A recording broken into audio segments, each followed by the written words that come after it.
कि भाई जब सर खुद ही फॉर्मल ड्रेस में आ रहे हैं तो बच्चों को भी लगेगा कि मैं भी ये जो है अपने ड्रेस को ही में कोड में आए। हाँ, जो स्कूल से फरार रहते थे उनके लिए दिक्कत है। हाँ, बाकी आप लोगों के लिए नहीं, हम लोग की कोई दिक्कत नहीं। क्या नाम? ऐसे शिक्षक से उम्मीद की जाती है कि शालीन पोशाक में ही विद्यालय में है। बच्चे उनका अनुसरण करते हैं तो अपने ही अगर गलत ढंग से वेशभूषा में रहेंगे तो बच्चे पर उसका दुष्प्रभाव पड़ेगा। सीखेंगे। हाँ, वही सीखेंगे। नमस्कार, आप लाइव स्टीज देख रहे हैं। मैं हूं आपके साथ रोहित वर्मा। करक आईएएस के नाम से जाने जाने वाले के पाठक को एजुकेशन विभाग दिया गया, यानी एजुकेशन मिनिस्ट्री उनको बिहार के संभालने के लिए दी गई। एसीएस के पद पर वो अभी कार्यरत है। शिक्षा व्यवस्था को चुस्त दुरुस्त करने के लिए हर दिन एक नया फरमान आ रहा है। और इस बीच कुछ गवर्नमेंट स्कूल के टीचर्स हमारे साथ हैं, हम बात करेंगे।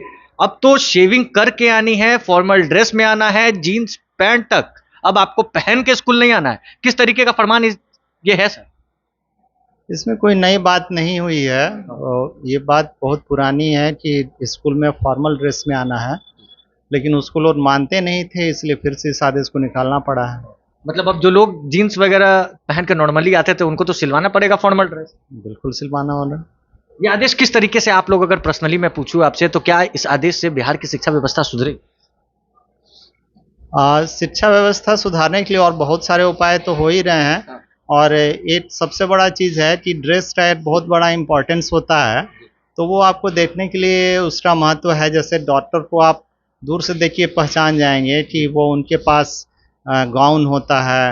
आप वकील को देखिए पहचान जाएंगे, उनके पास कोट बैंड और गाउन होता है। तो इस ढंग से अगर शिक्षकों में भी अगर सामान्य वेशभूषा नहीं हो तो फिर बच्चों पे उसका मतलब ड्रेस कोड होना चाहिए। बिल्कुल होना चाहिए। और इससे कोई असर आप लोगों में नहीं, मतलब बिल्कुल नहीं है, फायदे के लिए। बिल्कुल फायदे के लिए है।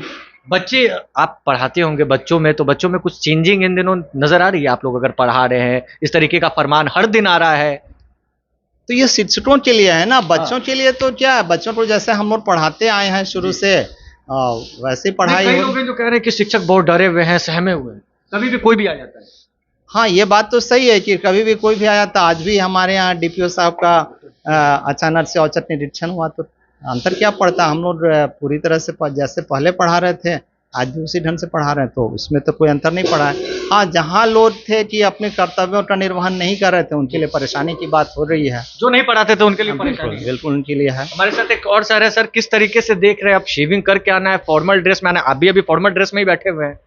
कभी जीन्स पैंट वाले को देखे थे टीचर को, अब उनके लिए तो आफत आ गई। जीन्स पैंट वाले को तो भाई अब वो तो उनकी थोड़ी सी समस्या हो जाएगी। तो सिलवाना पड़ेगा नया नया फॉर्मल। हाँ, नया नया तो सिलवाना पड़ेगा। और अच्छे है कि ऐसे ये अगर फॉर्मे में आ जाते हैं तो बच्चों को में भी उसमें गुण कुछ आ जाएगा। इसलिए आएगा कि भाई जब सर खुद ही फॉर्मल ड्रेस में आ रहे हैं तो बच्चों को भी लगेगा कि मैं भी ये जो है अपने ड्रेस को ही में कोड में आए और दूर से ही पहचान में आ जाएंगे। ड्रेसिंग सेंस बच्चों में भी सुधरेगा। हाँ जी, एकदम सुधरेगा। मेरी ये अच्छी है भावना। अच्छा, कह रहे हैं लोग कि भाई टीचर भी डरे हुए हैं, बिहार के सरकारी स्कूल के टीचर, कभी भी कोई भी आ जाता है। हाँ, तो उनको आना है भाई, जब आदेश तो निरीक्षण, वो तो निरीक्षण है, कभी भी आ सकते हैं।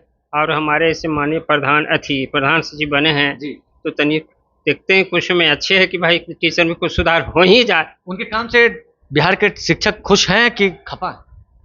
हम तो खुश हैं। आगे में आपको सब में क्या है उसमें हम क्या कहें। आप खुश हैं? हाँ, हम खुश हैं। आपकी माने तो सर आप खुश हैं कि खफा है? हम भी बहुत खुश हैं। खुश हैं। और सही मानिए तो ये हम बहुत दिनों से चाहते थे कि कोई ऐसा पदाधिकारी आए, और आज हैं तो बहुत अच्छी बात है। देखिए, क्लासरूम में हम मौजूद हैं, उसी गवर्नमेंट स्कूल के टीचर हमारे साथ हैं।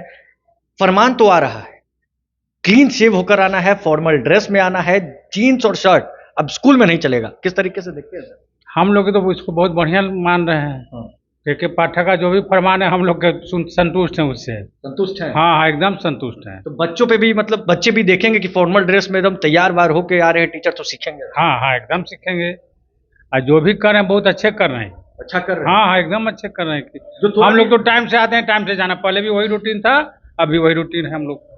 कोई दिक्कत किन के लिए है? जो लोग, हाँ, जो स्कूल से फरार रहते थे उनके लिए दिक्कत है। हाँ, बाकी आप लोगों के लिए नहीं, हम लोग की कोई दिक्कत नहीं। क्या नाम हुआ सर? मेरा नाम सुधीर सिंह हुआ। क्या लगता है सर, जिस तरीके से अब सरकारी स्कूलों में फॉर्मल पैंट, फॉर्मल शर्ट, एकदम वेल क्लीन होकर आना है, शेविंग करके आना है, खुश हैं कि तकलीफ होगी? खुश हैं। ऐसे शिक्षक से उम्मीद की जाती है कि शालीन पोशाक में ही विद्यालय में आए। बच्चे उनका अनुसरण करते हैं तो अपने ही अगर गलत ढंग से वेशभूषा में रहेंगे तो बच्चे पर उसका दुष्प्रभाव पड़ेगा। सीखेंगे। हाँ, वही सीखेंगे कि ऐसा ही पहनना है। तो वस्त्र में शालीनता रहनी चाहिए, जो भी पहने शालीनता रहनी चाहिए वस्त्र में। के पाठक के इस फरमान से खुश हैं? के पाठक स्पेशली अपर सचिव महोदय का फरमान नहीं है, लेकिन जनरली पहले से भी और वर्तमान में भी ऐसी आशा शिक्षकों से की जाती है कि वह समाज में आदर्श प्रस्तुत करे, आचरण, वेशभूषा, ये सब करक आईएएस ऑफिसर जिस तरीके से इन दिनों फरमान पे फरमान ला रहे हैं, शेविंग करके स्कूल में जाना है, चेयर पे बैठना नहीं है, चेयर को हटा दिया गया है, पंखों को ठीक किया जाए और तमाम सुविधाओं से लैस सरकारी स्कूलों में हर वो सुविधा उन बच्चों के लिए हो। अब फॉर्मल ड्रेस सिलवाने की बात सामने आ रही है तो बिहार के शिक्षक कह रहे हैं कि हम तो इस फरमान से खुश हैं। कहीं ना कहीं बच्चों में भी वो सीख देखकर मिलेगी कि आखिर ड्रेसिंग सेंस कैसा होना चाहिए। बहरहाल इन दोनों ने क्या कहा वो आपने सुना है। इस खबर में बस इतना ही। अगर आपने अब तक लाइव चिटीज को सब्सक्राइब नहीं किया है, जल्द से जल्द लाइव चिटीज को सब्सक्राइब कर ले, साथ ही साथ हमारे फेसबुक पेज को फॉलो करना, वीडियो को लाइक शेयर करना बिल्कुल भी ना भूले। धन्यवाद।